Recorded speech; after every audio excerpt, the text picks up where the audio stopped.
साथीहरु welcome back.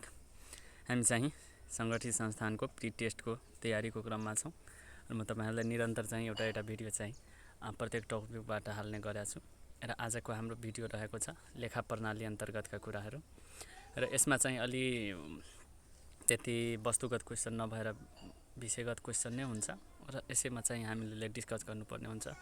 सबभन्दा पहिले लेखा भन्नाले चाहिँ के बुझिन्छ। अब यसमा अलि डेफिनिसनहरु नै सोध्ने बढी चान्स हुन्छ। कारोबार भएको बेहोरा देखिने गरी प्रचलित कानुन बमोजिम राखिने अभिलेख खाता किताब आदि र सो कारोबारलाई प्रमाणित गर्ने अन्य कागजात समेतलाई चाहिँ लेखा भनिन्छ र लेखा प्रणाली भनेको कारोबारको पहिचान गर्ने, मापन गर्ने, विश्लेषण गर्ने, वर्गीकरण गर्ने अभिलेखाङ्कनदेखि प्रतिवेदनसम्मका सम्पूर्ण कार्यहरू यदि गर्यो भने त्यसलाई लेखा प्रणाली भनिन्छ। लेखा भनेको कारोबारको पहिचान गर्नु र त्यो लेखालाई प्रमाणित गर्ने अन्य कागजातहरू सबै हो भने त्यो पुरै समष्टिगत प्रणालीलाई चाहिँ प्रतिवेदनसम्मको कामलाई पहिचानदेखि प्रतिवेदनसम्मको कामलाई चाहिँ लेखा प्रणाली भन्ने गरिन्छ। यसलाई व्यवस्थित रूपमा अगाडि अझै डिटेलमा चाहिँ हामीलाई लिखितमा पढ्नुपर्ने हुन्छ।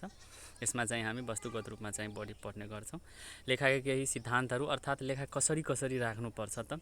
पहिलो जस्तै निरन्तरताको सिद्धान्त भनेको डाटा अनुसार चाहिँ डेली चाहिँ हामीले निरन्तर रूपमा चाहिँ लेखा राख्नुपर्छ, कानुनी अनुसार नै लेखा राख्नुपर्छ। एकरूपताको सिद्धान्त सबै ठाउँको लेखाहरू सम्बन्धित कारोबारको एकरूप हुनुपर्छ, यो एकरूपताको सिद्धान्त हो। प्रोद्भावी सिद्धान्त भन्नाले यो चाहिँ नगद र के भन्छ उधारो कारोबारलाई चाहिँ हेरेर चाहिँ लेखा राख्ने गरिन्छ। यो प्रोद्भावी भनेको मुख्यतया हाम्रो सरकारी कार्यालयमा सामान निकासा हुने बित्तिकै त्यसलाई चाहिँ खर्चमा जनाइन्छ, यो प्रोद्भावी सिद्धान्त हो। त्यस्तै व्यावसायिक अस्तित्वको सिद्धान्त, लेखा यदि पैसा यदि निस्किया छ भने अस्तित्व पनि हुनुपर्छ त्यसको। मुद्रा मापनको सिद्धान्त, जहिले पनि लेखालाई मुद्रामा मात्रै मापन गर्ने गरिन्छ। लेखा अवधिको सिद्धान्त, निश्चित अवधिको चाहिँ सिद्धान्त राख्नुपर्छ, 1 वर्ष वा केही दिनको चाहिँ यो राख्नुपर्ने हुन्छ। परल मूल्यको सिद्धान्त भनेको जस्तै पहिले के हुन्थ्यो भने रासकट्टी गरेर चाहिँ लेखा राख्नुपर्छ, यसलाई चाहिँ परल मूल्यको सिद्धान्त भनिन्छ।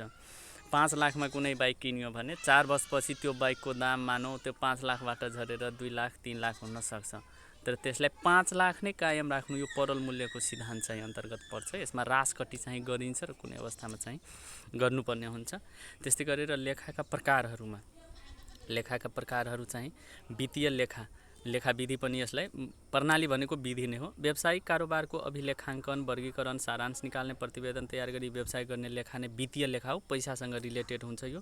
यसको विशेषता मौद्रिक हुन्छ, ऐतिहासिक प्रकृतिको हुन्छ, बाह्य प्रयोग बढी हुन्छ, कानुनी आवश्यकता हुन्छ र अन्तरिम प्रतिवेदन, अन्त्यमा गएर प्रतिवेदन बनाउनु पर्ने हुन्छ। त्यस्तै गरेर अर्को चाहिँ लागत लेखा विधि, वस्तु तथा सेवाको लागतको जानकारी दिने, कुनै कार्य गर्नको लागि कति रुपैयाँ चाहिँ लाग्छ वा पूर्व जानकारी दिने यो लागत लेखा विधि हो। त्यस्तै व्यवस्थापन लेखा विधि, व्यवस्थापकीय निर्णय र कार्यको लागि उपयुक्त आधार दिने लेखा। जस्तै कर्मचारी राख्नु छ, कतिसम्म कर्मचारी सरकारले धान्न सक्छ है। अहिले जस्तै निजामतीमा मानौ एकछिनको लागि 90,000 कर्मचारी छ, 1 लाख कर्मचारी छ भने कतिसम्म व्यवस्थापकीय रूपले कतिसम्म राख्न सक्छ, यो चिजहरूको जुन दिन्छ त्यसलाई चाहिँ व्यवस्थापकीय लेखा भनिन्छ। सामाजिक उत्तरदायित्व लेखा विधि, समाजमा व्यवसायले गरेको योगदानको अध्ययन गर्ने लेखा। प्रत्येक व्यवसायिक कारोबारको चाहिँ सामाजिक उत्तरदायित्व हुन्छ, यो उत्तरदायित्व चाहिँ हेराउने लेखा नै सामाजिक लेखा विधि हो। त्यस्तै गरेर चाहिँ मानव संसाधन लेखा विधि, कर्मचारीहरूको भर्ना, छनौट, तालिम, व्यक्तित्व विकास कार्यको लागि जुन लेखा राख्ने गरिन्छ, कतिलाई ट्रेनिङ दियो, कतिलाई पदोन्नति भर्ना गरियो, कतिलाई चाहिँ अघिल्लो पोस्टमा बढुवा गरियो, यस्तो लेखाहरूलाई चाहिँ मानव संसाधन लेखा विधि भन्छ। त्यस्तै गरेर लेखा विधिका केही प्रक्रियाहरू, अब प्रक्रिया हेर्दा चाहिँ लेखा विधिमा सबभन्दा पहिले त कारोबारको पहिचान गर्नुपर्छ, यो कारोबार भएको हो कि होइन भनेर पहिचान गर्ने। त्यसपछि चाहिँ पहिचान भएको कारोबारको अभिलेखन गर्ने, अभिलेखन भनेको लेखेर राख्ने काम गर्ने, यो चाहिँ क्रमशः हुन्छ। त्यसपछि कारोबारको वर्गीकरण गर्ने, कुन अन्तर्गतको कारोबार हो, राजस्व अन्तर्गतको, धरौटी अन्तर्गतको वा जस्तै पैसा नै आयो भने कुन शीर्षक उपशीर्षक हैन, त्यस्तो चाहिँ कर्मचारीलाई स्यालेरीहरू दिनुपर्ने छ कि केही सामानहरू किन्नुपर्ने छ, यस्तो चाहिँ यसलाई वर्गीकरण गर्ने। त्यसपछि कारोबारको सारांश निकाल्ने, लास्टमा सबै कामहरू गर्दै गएर चाहिँ एक प्रकारको सारांश निकाल्ने गरिन्छ।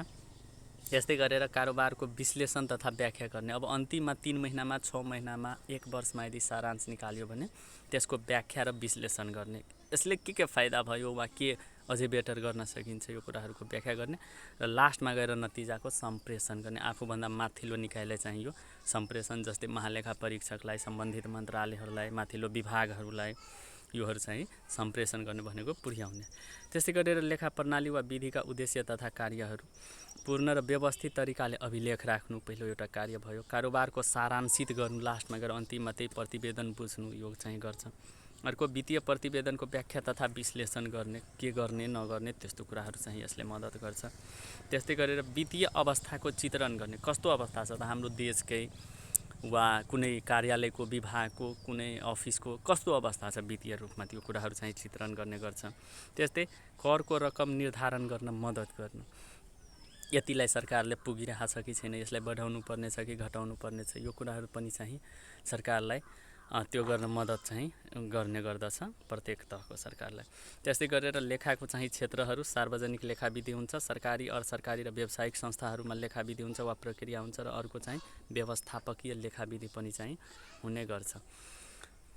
अब अगाडि चाहिँ लेखा परीक्षण, लेखाको कुराहरू मुख्यतया यति नै हुन्छ। धेरै यो चौथो तहको इक्जाम भएकोले चाहिँ धेरै डिटेलमा सोध्ने गरिँदैन, यही डेफिनेसनहरू र अलिकति घुमाउने, कार्य उद्देश्यहरू कुन कार्य हो कुन होइन, यस्तै टाइपको क्वेसनहरू आउने अलि बढी चान्स छ जस्तो लाग्छ मलाई।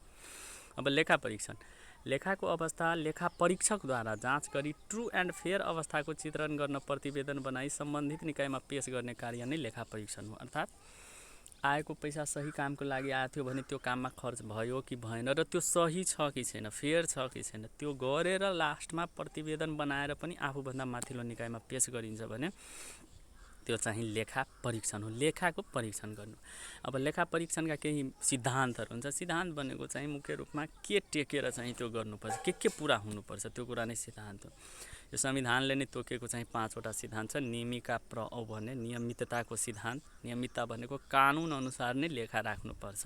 मितव्ययिता, कम लगानी बढी फाइदा, यो मितव्ययिताको सिद्धान्त हो। कार्यदक्षता मतलब बढी प्रतिफल आउने गरी कार्यदक्ष रूपमा, मतलब कसैले मानौ 5 लाखमा रोड बनायो, अरू कसैले 5 लाखमा रोड बनायो, तर बेटर कसले गर्न सक्यो, कार्यदक्षतामा भर पर्छ।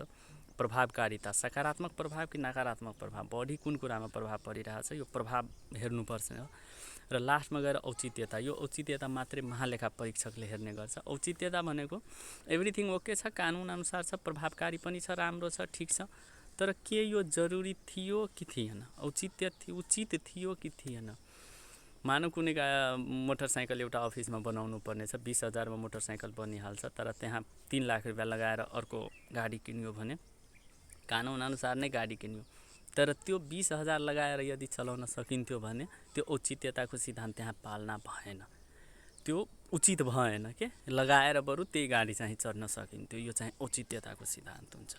त्यस्तै गरेर यो चाहिँ अन्य सिद्धान्तहरूमा चाहिँ निष्पक्ष हुनुपर्छ, प्रमाणको सिद्धान्त प्रुभ हुनुपर्छ, वैधानिकता कानुन सङ्गत लिगल हुनुपर्छ, गोपनीय कुराहरू चाहिँ राख्नुपर्छ। सम्बन्धित लेखा परीक्षकहरूले धेरै यस्तो गोपनीय अफिसको कुराहरू हुन्छ त्यसलाई चाहिँ प्रतिवेदनहरूमा र सार्वजनिक गर्नु हुँदैन। इमान्दारिता, लेखा परीक्षण गर्नेहरू इमान्दार हुनुपर्छ, र पारदर्शिता, प्रतिवेदन र पूर्णताको सिद्धान्त। पूर्णता भनेको सम्पूर्ण पक्षहरूको चाहिँ र प्रतिवेदन लास्टमा पेश गर्नुपर्छ। प्रतिवेदन साथै महालेखा परीक्षकले संसदमा पेश गर्नुपर्छ र त्यसलाई पब्लिक पनि गर्नुपर्ने हुन्छ। यो चाहिँ प्रतिवेदनको पारदर्शिता भनेको त सबैले बुझ्ने गरी चाहिँ गर्नुपर्छ। त्यस्तै गरेर लेखा परीक्षणका मुख्य प्रकारहरूमा यो आन्तरिक लेखा परीक्षण, अन्तिम लेखा परीक्षण र एउटा कार्यमूलक लेखा परीक्षण हुन्छ। मुख्यतया 2 प्रकारको हुन्छ, आन्तरिक लेखा परीक्षण र अन्तिम लेखा परीक्षण। आन्तरिक भनेको जिल्लाभित्रकै, जस्तै सङ्घीय कार्यालयहरूलाई कसले निकाले गर्दछ भने अफिसभित्रैको स्थानीय तहमा आन्तरिक लेखा परीक्षक एउटा शाखा नै हुन्छ। अफिसभित्रकै कर्मचारी वा विभाग वा कार्यालयहरूद्वारा, विभाग त नभनौँ, कार्यालयहरूद्वारा चाहिँ गरिन्छ आन्तरिक भयो। बाह्य आएर महालेखा परीक्षकले यदि गर्यो भने त्यो अन्तिम लेखा परीक्षक भयो। त्यस्तै कार्यमूलक लेखा परीक्षण भनेको स्रोत साधनको उपयोग र उपलब्धि बीच विश्लेषण गर्नु, यति रुपियाँ लाग्यो त्यो रुपियाँ अनुसार चाहिँ भयो कि भएन, त्यो चाहिँ कार्यमूलक लेखा परीक्षण हो। त्यस्तै चाहिँ अब आन्तरिक नियन्त्रण प्रणाली, कार्य सम्पादनमा चेक र ब्यालेन्स गर्ने कार्य चाहिँ नियन्त्रण प्रणाली, यो कन्ट्रोल सिस्टम अलिकति लेखा परीक्षणभन्दा फरक हुन्छ। नियन्त्रण प्रणालीमा चाहिँ बिचमै केही गलत भयो भने त्यसलाई सच्याउने अवसरहरू पनि दिने गरिन्छ। आर्थिक क्रियाकलापमा हुन सक्ने जालसाजी र डिलेसन एन्ड प्रिभेन्सन गर्ने काम चाहिँ डिटेक्सन गर्ने र प्रिभेन्सन गर्ने, जुन हुनसक्छ त्यस्तो चिजहरूलाई डिटेक्ट गर्ने र त्यसलाई चाहिँ प्रिभेन्ट गर्ने समयमै यो चाहिँ नियन्त्रण प्रणाली हो। यसले आन्तरिक लेखा परीक्षणभन्दा व्यापक क्षेत्र ओगर्दछ। यो चाहिँ अलिकति चाहिँ बृहत हुन्छ आन्तरिक लेखा परीक्षण। त्यस्तै गरेर अर्को हाम्रो टपिक रहेको छ वित्तीय साक्षरता। वित्तीय साक्षरता, अब यसलाई हेर्नु, नागरिकलाई हक, अधिकार, कर्तव्य, अवसर, चुनौती प्रति सचेत तुल्याउने पद्धति एवं प्रक्रिया नै वित्तीय साक्षरता हो। वित्तीय कुराहरूको ज्ञान हुनु, बैंक तथा वित्तीय संस्थामा जनचेतना अभिवृद्धि गर्ने सशक्त अभियान हो यो एउटा चाहिँ। पैसासँग रिलेटेड कुराहरूको चाहिँ बढीभन्दा बढी जानकारी चाहिँ लिनु। यसको उद्देश्यहरू बैंक तथा वित्तीय व्यवस्थापन प्रक्रियाबारे ज्ञान दिलाउनु, त्यस्तै गरेर सेवाग्राहीका अधिकार र कर्तव्यबारे सचेत गराउनु, बैंक तथा वित्तीय संस्थामा नागरिक सहभागिता बढाउन वातावरण सिर्जना गर्नु, यसमार्फत राष्ट्रिय निर्माण, राष्ट्रिय एकता, अखण्डताप्रति जनतालाई अभिप्रेरित गर्नु, बचत गर्ने बानीको विकास गरी सही सदुपयोग गर्न सिकाउनु, समाजमा वित्तीय एकता, सहिष्णुता र शान्ति तथा सद्भाव कायम गर्न सहयोग गर्नु। यो चाहिँ यसको प्रमुख उद्देश्य तथा कार्यहरू पनि भन्दा यसलाई भयो। हाल नेपालमा वित्तीय साक्षरता चाहिँ 57.9% रहेको छ। यो चाहिँ इम्पोर्टेन्ट क्वेसन नै रहेको छ। वित्तीय साक्षरता प्रवर्धनका लागि नेपाल राष्ट्र बैंकले 6वटा लक्षित समूहहरू चाहिँ निर्धारण गरेको छ। मतलब यस्तोहरूलाई बढी प्रायोरिटी दिएर वित्तीय जानकारी गराउने। पहिलो जस्तै नियमित आम्दानी गर्ने मान्छेहरूलाई, डेली रूपमा आम्दानी गर्ने मान्छेहरूलाई वित्तीय जानकारी चाहिँ हुनुपर्छ। अनियमित आम्दानी गर्ने, कहिलेकाहीँ आम्दानी गर्ने, सिजनल काम गर्ने नगर्ने त्यस्तोलाई पनि हुनुपर्छ। डिपेन्डेन्ट विद्यार्थीहरूलाई पनि वित्तीय साक्षरता सम्बन्धी नलेज हुनुपर्छ। त्यस्तै गरेर महिलाहरूलाई पनि र विप्रेसन प्राप्तकर्ताहरूलाई, यो चाहिँ 5 प्रकारको यहाँ छ लेखिएको छ। विप्रेसन जो चाहिँ रेमिट्यान्स ल्याउने गर्छ, त्यो चाहिँ हाम्रो देशमा रेमिट्यान्स आए पनि बढी भोग विलासको वस्तुमै खर्च हुने गर्छ। यस्तो चिजहरूमा चाहिँ वित्तीय साक्षरता हुनु जरुरी छ। अब डिजिटल र आधुनिक उपकरणको प्रयोग मार्फत वित्तीय साक्षरता प्र्याक्टिकल बनाउनुलाई चाहिँ डिजिटल वित्तीय साक्षरता भनिन्छ। यसरी चाहिँ हामीले आज चाहिँ यो टपिक पढ्यौँ। यसबाट चाहिँ तपाईँहरूले बढीभन्दा बढी विषयगत क्वेसनहरू नै रहेको छ र यसबाट थप फाइदा हुनेछ तपाईँहरूलाई भन्ने आशा छ। हस्त आजको लागि यति। भोलि अर्को भिडियो फेरि आउनेछ। धन्यवाद।